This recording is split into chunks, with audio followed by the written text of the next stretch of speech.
பிடி பிரேம் நேயர்களுக்கு வணக்கம். இந்த வாரம் 3 படங்கள், தங்கலான், ரகுதாத்தா, டிமாண்டி காலனி பார்ட் 2. இதில் இப்போ நம்ம பார்க்க போகிறது most awaited much expected Thangalaan. படத்துடைய ஒன்லைன் எதெல்லாம் ஒர்க் அவுட் ஆச்சு, எது ஒர்க் அவுட் ஆகல, வேர்டிக்ட் அதை அந்த வீடியோவில் பார்க்க போகிறோம். தங்கலான் அந்த டைட்டிலுக்கு ஏற்ற மாதிரி, ட்ரெய்லரில் நம்ம ஏற்கனவே பார்த்த மாதிரி, பிரிட்டிஷர்ஸ் தங்க வேணும் அப்படின்னு ஆசைப்படுறாங்க. அதுக்கு தங்கலான் அப்படிங்கிற நபர் அவருடைய ஒட்டுமொத்த கூட்டத்தையும் கூட்டிகிட்டு போயிட்டு தங்கத்தை எடுக்க முற்படுறார். அப்படி தங்கத்தை எடுக்க போன என்ன மாதிரியான சிக்கல்கள் எல்லாம் நடந்தது அப்படிங்கிறது தான் தங்கலான் படத்தின் ஸ்பாய்லர் இல்லாத ஒன்லைன். படத்தில் பெர்ஃபார்மன்சஸ் அப்படிங்கிறதே ஒரு தனி சாப்டர். ஏன்னா விக்ரம், பார்வதி, மாளவிகா மோகன், பசுபதி, ஹரி அப்படின்னு நிறைய பெர்ஃபார்மன்சஸ். விக்ரம் சில படங்களை நம்ம விக்ரம் பார்க்குறப்பே தெரியும் இந்த ரோல் இவருக்காகவே எழுதப்பட்டது அப்படின்ட்டு. அப்படியான ஒரு ரோல் தான் இந்த படத்தில் விக்ரமுக்கு அமைஞ்சிருக்கு. பெயினில் பேசுறதாகட்டும், ஒரு போஸ்டிங் டோனில் பேசுறதாகட்டும், சில மேனரிசம்ஸ் பண்ணுறதாகட்டும்னு விக்ரம் இந்த படத்தில் நிறைய இடங்கள்ல விக்ரம் அப்படிங்கிற கேரக்டர் கொஞ்சம் கொஞ்சமாக மறைஞ்சு தங்கலான் அப்படிங்கிற ஒரு நபர் இருந்தால் இப்படிலாம் இருப்பார், அவர் வேற வேற ஷேட்ஸில் இப்படிலாம் இருந்திருப்பார் அப்படிங்கிற விஷயங்களை வந்து அவ்வளோ அழகாக பதிவு பண்ணியிருக்காரு. பார்வதி, நம்ம வந்து தமிழில் பார்வதி பார்த்து சில ஆண்டுகள் ஆயிடுச்சு அப்படின்னாலும் அவங்களுடைய பெர்ஃபார்மன்ஸஸ்ங்கிறது ஒரு படத்துக்கும் அதிகமாயிட்டே தான் வருது. இந்த படத்தில் படம் ஆரம்பித்த மொமெண்ட்லேருந்து நிறைய இடங்களில் விக்ரமை விடவே அவங்களுக்கு வந்து ஒரு அப்பர் ஸ்டாண்டர்டில் சில வசனங்கள் எழுதப்பட்டிருக்கு. அதுக்கான போல்டான சீக்வன்சஸ் ஆகட்டும், அவங்க அதை எப்படி எக்ஸிக்யூட் பண்ணுற விதமாகட்டும் எல்லாமே அவ்வளோ நல்லா இருந்துச்சு. இந்த படத்தில் ஸ்வீட் சர்ப்ரைஸ் வந்து மாளவிகா மோகனனுடைய பெர்ஃபார்மன்ஸ். எல்லா படத்துலையுமே வெறுமனே பாடல்கள் ஒரு 2-3 சீன் அப்படின்னு வந்துட்டு இருந்தவங்களுக்கு இந்த படத்தில் நிறைய காட்சிகள் அவ்வளோ நல்லா ப்ளே பண்ணியிருக்காங்க. அவங்களுடைய ரோல் ஃபைன் சில்லிங் மூமெண்ட்ஸ் நிறைய மாளவிகா மோகனனுடைய பெர்ஃபார்மன்ஸஸ்க்காக எழுதப்பட்டிருக்கு. அது எல்லாத்தையுமே அவ்வளோ நல்லா பெர்ஃபார்ம் பண்ணியிருக்காங்க. ஸ்டண்ட் சீக்வன்சஸ்லேருந்து எமோஷனலாக பேசலேருந்து மாளவிகா மோகனனுக்கு இந்த படம் அவருடைய கேரியரில் இந்த படம் ஒரு மைல் ஸ்டோனாக இருக்கும்.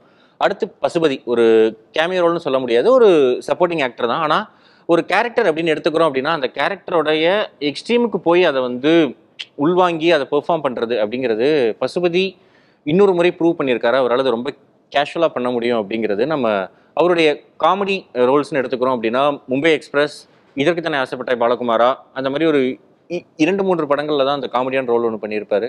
இதில் ஒரு பெருமாள் பித்தனா வரக்கூடிய பசுபதி என்னென்ன மாதிரியான சேட்டைகள்லாம் பண்ணுறாரு, டுவர்ட்ஸ் த கிளைமேக்ஸ் வரைக்கும் அவர் என்னெல்லாம் பண்ணுறாரு அப்படிங்கிறதெல்லாம் அவ்வளோ நல்லா ப்ளே பண்ணியிருக்காரு. ஒரு திவ்யமா அந்த மாதிரி ஆரம்பித்து விட்டுருங்கடா என்னைய அப்படின்னு பேசுறதாகட்டும், அவருடைய ஆக்சென்ட் அப்படிங்கிறதெல்லாம் தாண்டி சில இடங்களில் ஓக்கலா சில விஷயங்கள் மாற்றிருக்காரு. அதெல்லாமே ரொம்பவே நல்லா இருந்துச்சு. இவங்க மட்டும் இல்லாமல் பிரீத்திகரன், ஹரி, ஆனந்த் சாமி இவங்க எல்லாமே ஒரு கம்பெனிங்கான சப்போர்ட்டிங் ரோல்ஸ் ப்ளே பண்ணியிருக்காங்க. படத்துடைய 2வது ப்ளஸ் ஜிவி பிரகாஷுடைய பேக்ரவுண்ட் ஸ்கோர். ட்ரைபல் படம் அப்படிங்கிறப்போ அதுக்கேற்ற மாதிரியான இன்ஸ்ட்ருமெண்ட்ஸ் எடுத்துக்கிறது, அதை ஒரு பேட்டர்னில் யூஸ் பண்ணுறது, அதை சில இடங்களில் வந்து ஓவர் டூ பண்ணி திரும்ப திரும்ப ஒரு லூப் மாதிரி சில இன்ஸ்ட்ருமெண்ட்ஸை யூஸ் பண்ணுறது, சில சவுண்ட்ஸ் கேட்கவே ரொம்பவே புதுசாக இருந்துச்சு.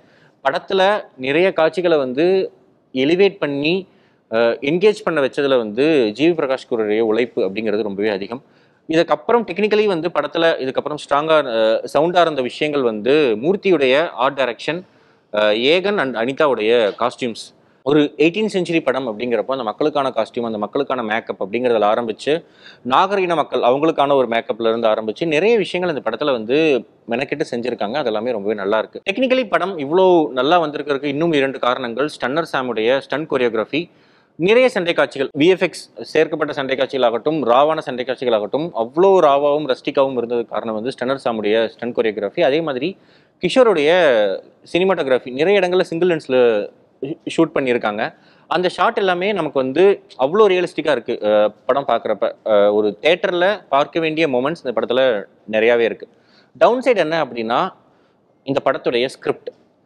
ஒரு படத்தில் கம்பெலிங் பெர்ஃபார்மன்ஸஸ் இருக்குது, டெக்னிக்கலாக படம் சவுண்டாக இருக்குது, டெக்னிக்கலானா ஸ்கிரிப்டை விட்டுட்டு மிச்ச விஷயங்கள் சவுண்டாக இருக்குது அப்படிங்கிறனாலேயே ஒரு படம் நல்ல படமாக இருக்காது அப்படிங்கிறதுக்கான எடுத்துக்காட்டு தான் தங்கலான். ஏன்னா ரஞ்சித் அண்ட் டீம் படத்துக்கு வந்து screen play, dialogues and script work பண்ணியிருக்காங்க. ஆனால் இது ஒரு ஃபேண்டசி படமா, இல்லை ஒரு பீரியாடிக்கல் மூவியா, இல்லை இது ஒரு ஹாலுசினேஷன் மாதிரியான விஷயங்களில் சிக்கிக்கிறாங்களா, இல்லை நம்ம வந்து பொலிட்டிக்கலாக சில விஷயங்கள் பேசணும் அதுக்காக இந்த மாதிரியான காட்சிகள் வச்சிருக்கோமா அப்படிங்கிறது அந்த குழப்பம் படம் முழுக்கவே இருக்கு. ஃபேண்டசி படத்தில் பொலிட்டிக்கல் பேசக்கூடாதா அப்படின்னா நிச்சயம் பேசலாம், அதெல்லாம் எந்த மாற்று கருத்தும் கிடையாது. நிறைய படங்கள் உதாரணங்கள் இருக்கு.